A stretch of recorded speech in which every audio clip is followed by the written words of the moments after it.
Hello friends, welcome back to my channel Programmers College. दोस्तों, एक MNC company के interview में एक क्वेश्चन पूछा गया लॉजिक्स पे बेस्ड और बहुत सिंपल क्वेश्चन था।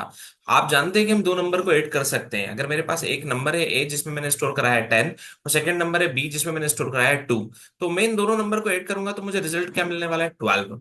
लेकिन इस काम को करने के लिए आप किसका यूज करते हैं? प्लस ऑपरेटर का। मतलब अरिथमेटिक ऑपरेटर आप यूज कर सकते हैं, प्लस माइनस कैसे भी करके आप रिजल्ट लेके आ जाएंगे। लेकिन अगर मैं आपसे बोलता हूं कि मुझे दो नंबर को ऐड करना है और दोनों नंबर के एडिशन का जो रिजल्ट है वो मुझे अरिथमेटिक ऑपरेटर का यूज करके नहीं लाना है, ना ही मुझे बिटवाइज ऑपरेटर का यूज करके लाना है, क्योंकि ये दो कॉन्सेप्ट हर कोई जानता है। अगर मैं आपसे बोलता हूं कि मुझे अरिथमेटिक ऑपरेटर का यूज करके दो नंबर का एडिशन लाना है तो आप प्लस से लेके आ जाएंगे। और अगर मैं आपसे बोलता हूं कि मुझे बिटवाइज ऑपरेटर का यूज करके और वापस से मुझे दो नंबर का एडिशन लेके आना है तो वो भी आप कर सकते हैं, क्योंकि ये दोनों मैं आपको बता चुका हूं स्वैपिंग के साथ। अब आपको मैं जो टास्क दे रहा हूं वो ये है कि मुझे एक नंबर के अंदर दूसरे नंबर को ऐड करना है, लेकिन ना तो अरिथमेटिक ऑपरेटर यूज करना, ना ही बिटवाइज ऑपरेटर यूज करना है। मुझे यूज करना है इंक्रीमेंट और डिक्रीमेंट ऑपरेटर। अब बात करते हैं इसके सॉल्यूशन की। अब अगर हम थोड़ा सा दिमाग लगाएं, थोड़ा सा अगर हम सोचें, तो ये बहुत इजी वे में सॉल्व हो सकता है कि अगर मेरे पास एक नंबर बी है और दूसरा नंबर ए है, तो ए और बी दो नंबर है मेरे पास। तो अगर ए में मेरे पास सपोज 10 है तो बी में मेरे पास सपोज 2 है। तो अगर इन दोनों को ऐड करते हैं तो एडिशन क्या होगा? 12 होगा। तो मैं ऐसा कर सकता हूं कि मैं इस बी की वैल्यू को डिक्रीज करके जीरो तक लेके आ जाता हूं, और जब तक मैं डिक्रीज करके जीरो तक ला रहा हूं तब तक, जब जब इसकी वैल्यू एक कम हो रही है तब तक वो एक वैल्यू में ए में बढ़ा दूं। तो अगर मैं ये काम करता हूं लूप के थ्रू, और अगर मैं बी में से 2 कम कर रहा हूं तो ए में 2 ऐड कर दूंगा तो ए में 12 मिल जाएगा। लेकिन यहाँ पर दूसरा केस भी आपको लेके चलना है कि हो सकता है यूजर ने नंबर पहला वाला या दूसरा वाला निगेटिव दे दिया है, तो फिर अपने साथ एक प्रॉब्लम हो जाएगी। तो हम बी की वैल्यू को नेगेटिव भी मान के चलते हैं और पॉजिटिव भी मान के चलते हैं। पहले अपन पॉजिटिव के साथ समझते हैं इसको। तो आइए स्टार्ट करते हैं इस प्रोग्राम को। मेरे पास इंटीजर ए में मैंने 5 लिया है और बी में मैंने ले लिया है 2। और अब टास्क आपके लिए ये है कि मुझे यहाँ पर बेसिकली एडिशन प्रिंट करना है। तो मैं प्रिंट टैब से एडिशन हमेशा किसके अंदर प्रिंट करने वाला हूँ? Percentage D. और मैं किसको प्रिंट करूंगा? ए को।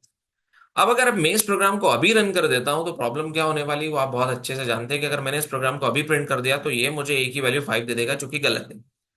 अब मैं यहाँ पर एक लॉजिक लगाता हूं। मैंने लॉजिक लगाया है व्हाइल। कब तक मुझे चलना है? जब तक बी का वैल्यू ग्रेटर देन जीरो है। तो अब आप मुझे बताएं बी का वैल्यू अभी कितना है? तो अभी बी का वैल्यू 2 है और बेसिकली 2 ग्रेटर देन जीरो है, मतलब कंडीशन सेटिस्फाई हो चुका है। अब अगर कंडीशन सेटिस्फाई हो चुका है तो आप अंदर आएंगे और अंदर आने के बाद आपको क्या करना है? बी को कर देना है माइनस माइनस, यानी कि बी का वैल्यू अब 2 से हो चुका है 1।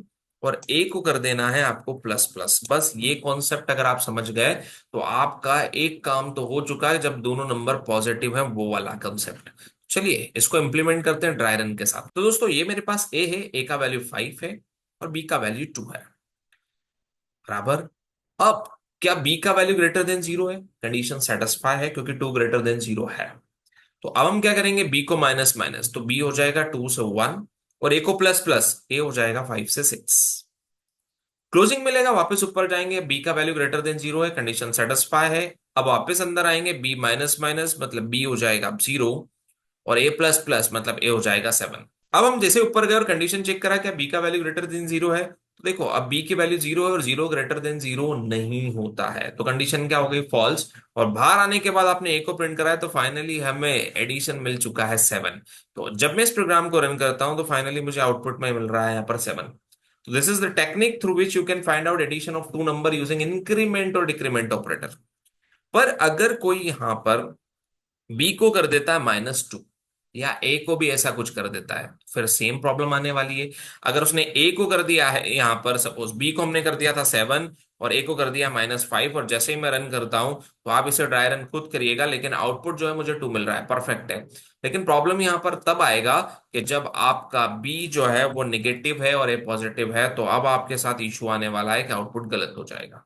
तो अब गलत हो जाएगा, 5 आ रहा है आउटपुट और वो की गलत आउटपुट है, तो आपको एक और लूप लगाना पड़ेगा। तो हम एक और लूप लगा सकते हैं व्हाइल। अगर बी का वैल्यू हमारा लेस देन जीरो है तो हम लोग यहाँ पर एक कंडीशन अप्लाई कर सकते हैं, और वो कंडीशन क्या होगा दोस्तों? तो वो कंडीशन आपका ये होने वाला है कि अब आपको ए को माइनस माइनस करना है और बी को क्या कर देना है? Plus plus. और अब हम इसे रन करते हैं, और जैसे हम इसे रन करेंगे तो फाइनली अब जो मुझे आउटपुट मिल रहा है वो -2। तो अब आप मुझे बताएं -2 परफेक्ट है या गलत है? तो आप देख सकते हैं -7 में से जब मैं 5 को माइनस करूंगा तो -2 ही आउटपुट आएगा।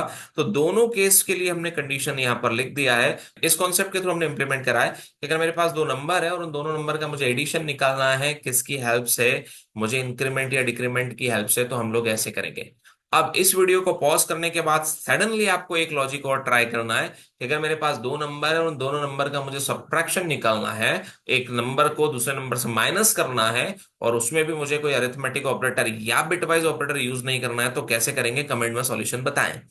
अब हम लोग बात करते हैं एक और इंटरेस्टिंग क्वेश्चन की, कि दोस्तों अगर मेरे पास कोई एक नंबर है तो उस नंबर की मैं ईच डिजिट को सेपरेट तो कर सकता हूं, लेकिन अगर मुझे उस नंबर की सबसे बिगेस्ट डिजिट पता करनी है या उस नंबर की मुझे सबसे स्मॉलेस्ट डिजिट पता करनी है, तो ये काम हम कैसे करेंगे। और ये टास्क अब मुझे व्हाइल लूप से नहीं करना है। तो दोस्तों ट्रिक चेंज हो गई है। अब ये टास्क मुझे करना है फोर लूप से। तो इस कॉन्सेप्ट को हम फोर लूप से कैसे इंप्लीमेंट करेंगे, पहले आप वीडियो को पॉज करें और आराम से 3 मिनट्स का समय मैं आपको देता हूं। इससे ज्यादा आपको समय इंटरव्यू में नहीं मिलेगा। आपको 3 मिनट में सॉल्यूशन निकालना है, और अगर आपका 3 मिनट में सॉल्यूशन नहीं आ रहा है तो फिर आप मेरी टेक्निक पे आ जाओ। और अगर आपका 3 मिनट में सॉल्यूशन आ रहा है, मतलब आप राइट ट्रैक पे हो, अब आप इस स्किल्स के साथ अपना डीए से करियर स्टार्ट कर सकते हैं। तो दोस्तों अभी हम इम्प्लीमेंटेशन देखते हैं हम लोग के यहाँ पर ये काम व्हाइल लूप वाला कैसे करेंगे फोर लूप के साथ। मैं आपको 3 मिनट्स में नहीं करके बता रहा हूं, क्योंकि मुझे आपको एक्सप्लेन करना है। अगर मुझे करना हो तो मैं तो 1 मिनट में बना दूंगा, लेकिन आपको ये स्किल्स ऐसी डेवलप करना है कि आप 1 मिनट के अंदर सॉल्यूशन लेकर आ जाएं। कैसे करेंगे आप लोग। सपोज मेरे पास वो नंबर है, सपोज वो नंबर है मेरे पास एन में 123। मैंने बी मतलब बिगेस्ट नंबर मान लिया है 0, और मैंने यहाँ पर आर एक और ले लिया रिमाइंडर के लिए। अब हम लोग लूप लगाएंगे फोर। फोर लूप मैंने आपको पहले ही बोला था कि आप फोर को वाइल और वाइल को फोर में कन्वर्ट करना जरूर सीखें, और अगर आपको नहीं आता है तो आप मान के चलिए फिर हमें प्रॉब्लम फेस करना पड़ेगा। तो अब सबसे पहले हम लोग यहाँ पर एन को स्टार्ट कर देते हैं, या आई को स्टार्ट कर देते हैं एन से। तो हम एन को ही ले लेते हैं दोस्तों। तो मैंने एक वेरिएबल ले लिया है एन, लूप वेरिएबल, और मैं यहां नहीं दे रहा हूं तो ऊपर मैंने वैल्यू दे ही दिया है। तो एन का वैल्यू हमेशा 123 ऊपर से पिक कर लेगा, और नहीं होता तो आप यहां भी दे सकते थे। कब तक चलना है, जब तक एन का वैल्यू ग्रेटर देन किससे, 0 से, मुझे तब तक चलना है। और हर बार मुझे N equals to N divide by 10 करना है। बराबर है दोस्तों। अब हम इसको यहां पर रिजॉल्व करेंगे लूप की बॉडी में।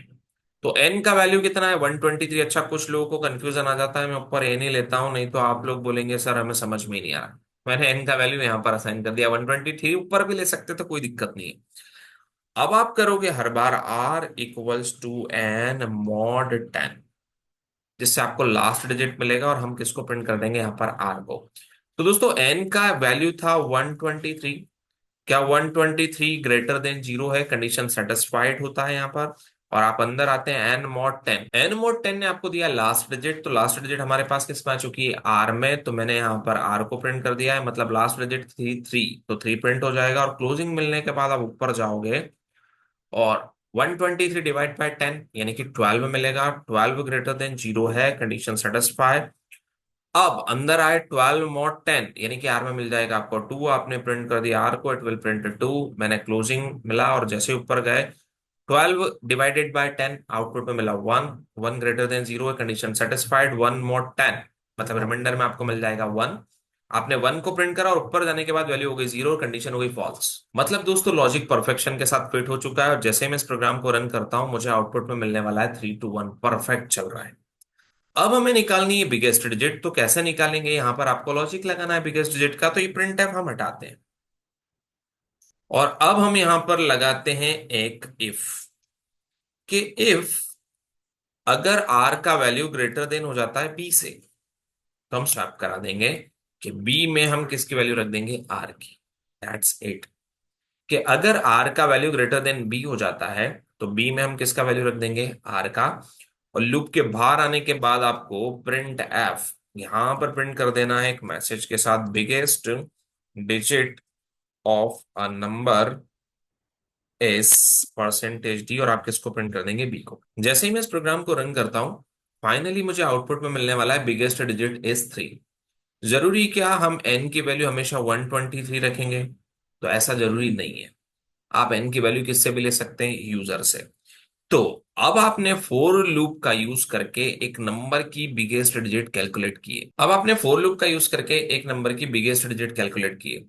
दोस्तों अगर मैं आपसे बोलता हूं कि यही कॉन्सेप्ट मुझे स्मॉलेस्ट डिजिट के साथ करना हो तो मैं कैसे करूंगा। और एक टास्क अब आपके लिए, एक नंबर की बिगेस्ट डिजिट और स्मॉलेस्ट डिजिट का सम निकालना है। ऐसे क्वेश्चंस इंटरव्यू में इंस्टेंटली आपसे पूछे जा सकते हैं। एक नंबर की बिगेस्ट डिजिट और स्मॉलेस्ट डिजिट का सम निकालना है और फिर चेक करना है कि वो सम इवन है या ऑड है। तो ये आपके लिए एक असाइनमेंट हो गया जिसे आपको इंप्लीमेंट करना है।